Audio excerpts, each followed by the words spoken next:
दोस्तों, मैं जेके मौर्य स्वागत करता हूं आप लोगों का लॉर्ड बुद्धा इंस्टीट्यूट के ऑनलाइन प्लेटफॉर्म पर। दोस्तों, अब तक हम लोगों ने परसेंटेज से रिलेटेड सारे टॉपिक्स कवर कर लिए थे। अब कुछ एडवांस लेवल के क्वेश्चन हैं जिनको हम लोग बाद में डिस्कस करेंगे। मिसलेनियस का हम एक क्लास लेंगे और उसमें सारी चीजों को डिस्कस कर देंगे। मोस्टली सारी चीजें क्लियर हो चुकी हैं।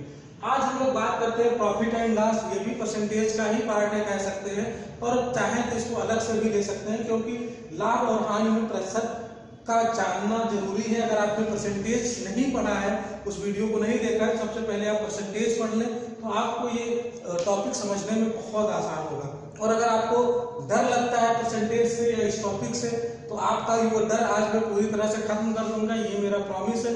बस आप लोग इस वीडियो को अच्छे से देखें और समझने की कोशिश करें। तो लाभ और हानि के बारे में ये बेसिक व्यवहारिक चीजें हैं, गणनाएं हैं। इसीलिए ये जो लाभ और हानि से रिलेटेड क्वेश्चन है वो सभी एग्जाम में पूछे जाते हैं, चाहे बैंक हो, एसएससी हो, रेलवे हो, नवोदय हो, सीएचएस हो, ठीक है, हर जगह ये पूछे जाते हैं। इवन जो जीआईसी का पेपर अब होने जा रहा है, पैटर्न चेंज हुआ है प्री और मेंस का, उसमें भी इससे क्वेश्चन पूछे जाएंगे। तो ये तो आपको पढ़ना ही है। तो चलिए हम लोग शुरू करते हैं। तो सबसे पहले कुछ टर्म्स को समझ लेते हैं। क्रय मूल्य समझते हैं सबसे पहले क्या होता है। क्रय मूल्य, जिसको इंग्लिश में क्या कहते हैं, कास्ट प्राइस कहते हैं। ये होता है आपका कास्ट प्राइस, ठीक है। तो कास्ट प्राइस का मतलब होता है कोई भी वस्तु, ठीक है, जितने में खरीदी जाती है उसको हम कास्ट प्राइस कहते हैं। सपोज दैट आपको ये मार्कर आप बेचने के लिए मार्केट से खरीद के लेके आते हैं, तो मान लीजिए कि मार्केट में आपको 20 रुपए का मिला, तो वो आपका क्या हो गया, कास्ट प्राइस हो गया, ठीक। इसके बाद आता है विक्रय मूल्य। विक्रय मूल्य क्या होता है, जितने में कोई वस्तु बेची जाती है वो उसकी विक्रय मूल्य यानी कि सेलिंग प्राइस होता है। अब जैसे मान लीजिए इसको 20 रुपए में खरीदा किसी दुकानदार ने थोक में, और इसको 25 रुपए में लोगों को बेच दिया, तो अब उसको बताइए प्रॉफिट हुआ या लॉस हुआ। प्रॉफिट हुआ ना। तो प्रॉफिट कब होता है, अगर विक्रय मूल्य बड़ा हो क्रय मूल्य से, ठीक है, क्रय मूल्य से बड़ा हो तो क्या हो जाता है, प्रॉफिट हो जाता है, ठीक है, लाभ होता है। क्या होता है उसको, तब ये हो जाता है आपको लाभ। लेकिन अगर मान लीजिए विक्रय मूल्य क्रय मूल्य से छोटा हो जाए, विक्रय मूल्य जो है वो क्रय मूल्य से छोटा हो जाए, तो आपको क्या हो जाएगा, ये यहाँ पे हानि हो जाएगी, ठीक है। तो यही यानी कि आपको हानि यानी लॉस हो जाएगा, ठीक। ये प्रॉफिट हो गया आपका और ये लॉस हो गया। तो इसीलिए हर दुकानदार चाहता है, हर बिजनेसमैन चाहता है कि हमको प्रॉफिट हो, लॉस तो आप भी नहीं चाहेंगे, कोई लॉस नहीं चाहेगा, ठीक। तो इस तरह से ये चीजें होती है।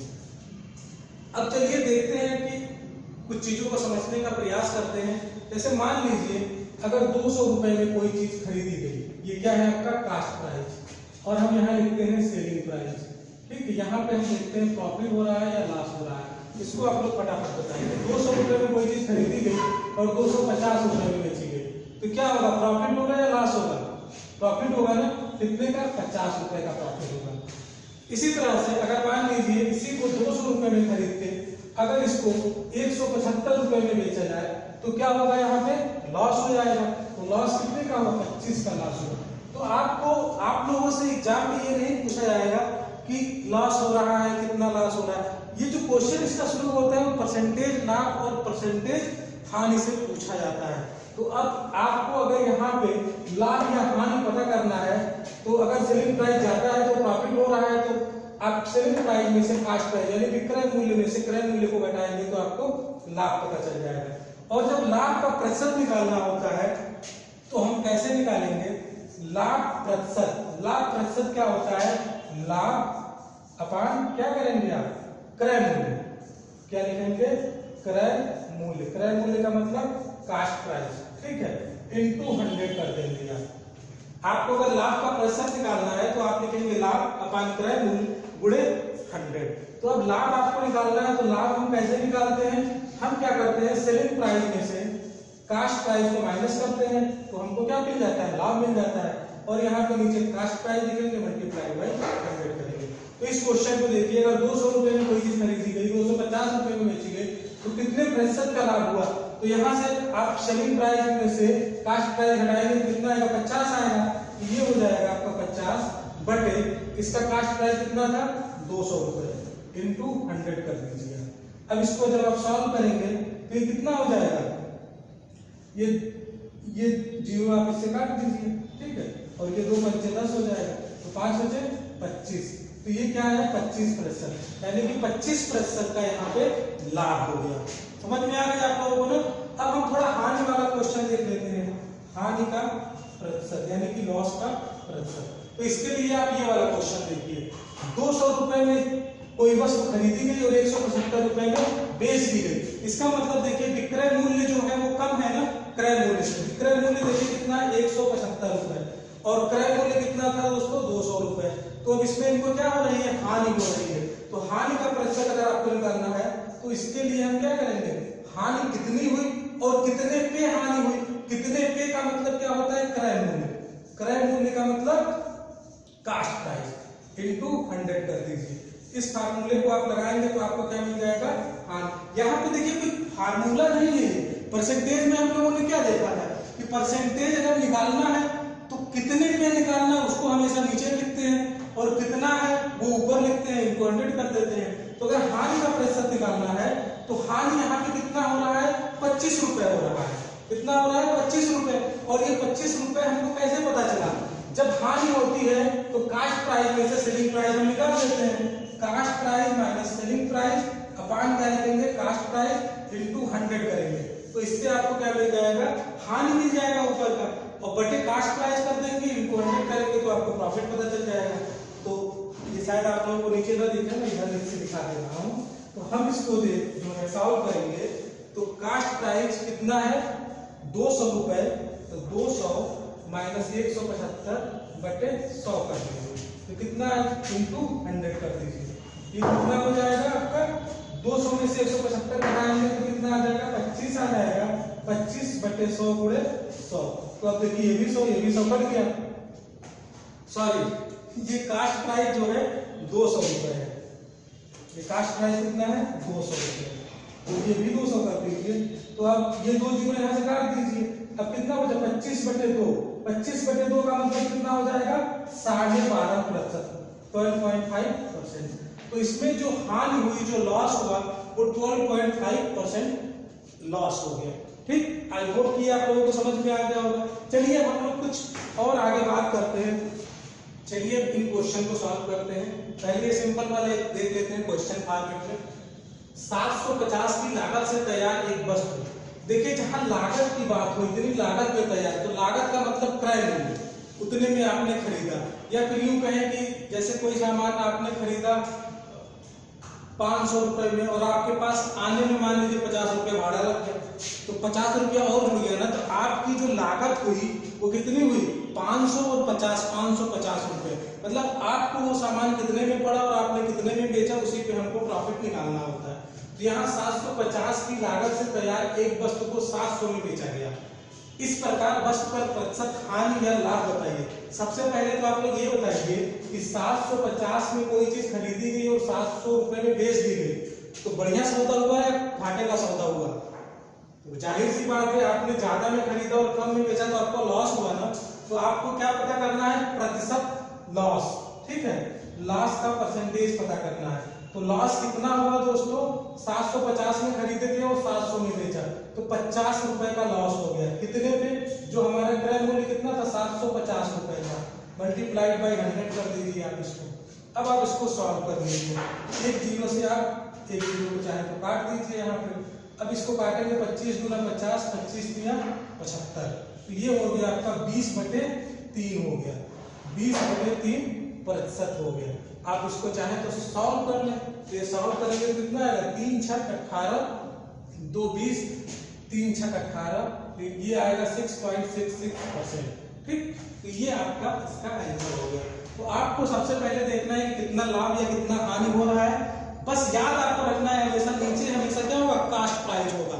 ठीक है, क्रय मूल्य होगा, उसी पे निकालेंगे। तो ये तो सिंपल सा था, मैंने क्वेश्चन फॉर्मेट में लिख दिया, आप लोग डिस्कस कर ही चुके थे। अब हम इस क्वेश्चन को सॉल्व करते हैं। राम ने एक साइकिल 1000 रुपए में खरीदी। और 1000 रुपए में खरीद कर इसने बेच दिया। किसको बेचा है? 20% का लाभ लेकर श्याम को बेच दिया है। उसके बाद क्या हुआ? श्याम ने 10% घाटा सहकर उसे मोहन को बेच दिया। बताइए मोहन से साइकिल कितने रुपए में खरीदा था? तो ये देखने में थोड़ा सा टफ क्वेश्चन आपको लग रहा होगा, लेकिन बहुत आसान है। थोड़ा सा कॉन्सेप्ट आप समझ जाएंगे तो बहुत आसानी से खरीद इसको आप सॉल्व कर लेंगे। तो चलिए ठीक है, देखते हैं। तो राम ने एक साइकिल 1000 रुपए में खरीदा। राम ने कितने में खरीदा? 1000 रुपए में। फिर इसने 20% का लाभ इस पे लिया। तो 20% का लाभ लिया तो कोई भी चीज कितने में खरीदी जाती है? 100% पे खरीदी जाती है। और 20% का लाभ लेगा तो कितना हो जाएगा? 120 हो जाएगा। तो 120/100 कर दीजिए। उसके बाद श्याम ने 10% घाटा सहा। तो श्याम ने 10% घाटा सहा तो कितना हो जाएगा? 100 में से 10 निकाल दीजिए तो कितना हो जाएगा? 90/100 हो जाएगा। ठीक है, तो श्याम ने 10% घाटा सहकर उसने मोहन को बेच दिया। और मोहन यानी कि लास्ट में मोहन ने खरीदा। तो पूछ रहा है कि मोहन ने कितने में उसको खरीदा, यानी कि यहाँ पे अंतिम मूल्य। ठीक है, अंतिम मूल्य आपको यहाँ से पता करना है कि इतना सब कुछ होने के बाद कितने में वो बिका या मोहन ने कितने में खरीदा। बहुत सिंपल, इसको सॉल्व कर लीजिए। 2 जीरो यहाँ से कैंसिल कर दीजिए और 1 जीरो आप यहाँ कैंसिल कर दीजिए और 1 जीरो आप यहाँ पे कैंसिल कर दीजिए। अब इसको आप 120 को 9 से मल्टीप्लाई करेंगे तो 12 को 9 से मल्टीप्लाई करना तो आता ही होगा। 12 9 108 होता है और 1 जीरो और है, जितना बढ़ा दीजिए। तो मोहन ने इसको कितने में खरीदा बच्चों? मोहन ने खरीदा 1080 रुपए में। बहुत ही सिंपल सा ये क्वेश्चन है। अच्छा, इसका मैं एक और तरीका आप लोगों को बता दूं और आसानी से करना हो तो। अच्छा देखिए, इसको आप ऐसे भी तो लिख सकते हैं, 1000 में राम ने खरीदा, 20% लाभ पर उसने बेचा। तो 20% लाभ का मतलब क्या हुआ? 1 का मतलब 100 होता है। अब 0.2 लगा देंगे तो 20% लाभ हो गया। भाई इसको आप अगर ऐसे लिखेंगे 120/100, तो ये दो जीरो अगर आप यहाँ से हटाते हैं तो 1.2 ही तो हो जाएगा। तो इसका मतलब 1.2 हो गया। तो आप इसको 1.2 लिख दीजिए इंटू श्याम ने 10% घाटा सहा है। तो जब 10% घाटा हुआ यानी कि 90/100, तो आप लिखेंगे 10% का मतलब 90/100 आया। तो इसको अगर आप सॉल्व करेंगे 0.9 ही तो होता है, तो आप सीधे 0.9 कर दीजिए। 0.9 कर सकते हैं कि नहीं कर सकते हैं? जब भी जितने परसेंट का प्रॉफिट हो, 10% का अगर प्रॉफिट है तो 1.1 लिखिए, 20% का प्रॉफिट है तो 1.2 लिखिए, 30% का प्रॉफिट है 1.3 लिख दीजिए, क्योंकि इसके बाद जीरो का मतलब नहीं है। अगर लॉस हो रहा है तो आप क्या करेंगे? 10% का लॉस हो रहा है तो आप क्या लिखेंगे? 0.9 लिख दीजिए। 20% का लॉस हो रहा है 0.8 से मल्टीप्लाई करिए। अगर मान लीजिए 12% का लॉस हो रहा है तो 12% का मतलब क्या हुआ? 100 में से जब आप 12 निकालते हैं तो कितना हो जाता है? ये हो गया आपका 88, तो 0.88 लिख दीजिए आप। ठीक है, तो इस तरह से आप सीधे मल्टीप्लाई करके भी इस क्वेश्चन को सॉल्व कर सकते हैं। ठीक, और अगर ऐसे नहीं कर पा रहे हैं तो आप ऐसे कर लीजिए। अगर टाइम बचा रहा हो तो आप ऐसे भी कर सकते हैं। ठीक, और इसको आप मल्टीप्लाई कर दीजिए। ठीक है, और इसको आप सॉल्व कर लीजिए। चलिए दूसरा वाला क्वेश्चन देखते हैं हम लोग। दूसरा क्वेश्चन है आपका, ए ने एक वर्ष 10% लाभ पर बी को बेचा, बी ने 10% खाने पर सी को बेचा, सी ने 20% लाभ पर डी को बेचा, डी ने इसको कितने में खरीदा? 8000 रुपए में। तो बताइए ए ने उसे कितने में खरीदा था? तो जो डी है वो लास्ट पर्सन है, इसके बाद में ही किसी को बेचा गया है ना। तो डी ने इसको कितने में खरीदा है? 8000 रुपए में। यानी कि जो अंतिम मूल्य है वो कितना है? 8000 रुपए है। तो अंतिम मूल्य की जगह पे आप क्या लिख देंगे? यहाँ पे 8000 रुपए लिख दीजिए। और ए का हमको नहीं मालूम है कि ए ने कितने में खरीदा था, क्योंकि ए का ही पूछ रहा है। तो उसको आप प्रारंभिक मूल्य कह सकते हैं, या आप लिख दीजिए कि ए का क्रय मूल्य, यानी ए में कितने में खरीदा था वही तो क्रय मूल्य होता है, मल्टीप्लाई बाई। अब देखिए ए ने 10% लाभ पर बी को बेचा था ना, तो 100 में 10 जोड़ेंगे 110/100 हो जाएगा, गुणे बी ने 10% हानि पे बेचा है तो 100 में से 10 निकालेंगे तो कितना हो जाएगा? ये हो जाएगा 90/100। हानि को बेचा ना, तो 100 में से 90, 100 में से 10 घटा दीजिए तो 90 हो गया। सी ने 20% लाभ पर डी को बेचा है, तो सी ने 20% लाभ लिया है, यानी कि 120/100 हो गया। अब आप इसको सॉल्व कर लीजिए, ठीक है। तो ये जब आप सॉल्व करेंगे तो एक का क्रय मूल्य मान लीजिए कि 100 रुपया है, हम ऐसे लिख दे रहे हैं। अब इसको सॉल्व करके पहले 0 0 सारे फाइनल काट दीजिए, 1 0 यहाँ से कट गया, 1 0 यहाँ से कट गया, 1 0 ये यहाँ से कट गया। तो अब कितना बचा? ये बचा आपका 11 × 9 × 12 अपान ये 2 0 और 1 0, 3 0, 1 2 3 0, ठीक है। तो अब आप इसको जब सॉल्व करेंगे तो ये आ जाएगा आपका, फिर हमको x की वैल्यू पता करनी है ना, तो x = क्या हो जाएगा? 8000 गुणे 1000, ये इधर आ जाएगा, ठीक है। ये नीचे है तो ऊपर आ जाएगा, और ये दोनों बटे में चले जाएंगे। ये हो जाएगा 11 × 9 × 12, ठीक है। जब आप इसको सॉल्व करेंगे तो ये आ जाएगा 6734 रुपए। इसको आप सॉल्व करके देख लीजिएगा, इतना तो आपको आता ही होगा सॉल्व करना। इसको सॉल्व कर लीजिएगा, 6734 रुपए आ जाएगा। तो बस आज इतना ही। अब हम लोग अगले क्लास में थोड़ा सा और इससे अपर लेवल का पढ़ेंगे। मैंने सोचा कि आज इसको शुरू कर दिया जाए, आपका संडे भी नुकसान ना जाए, ठीक है। थैंक यू दोस्तों, मिलते हैं नेक्स्ट क्लास में।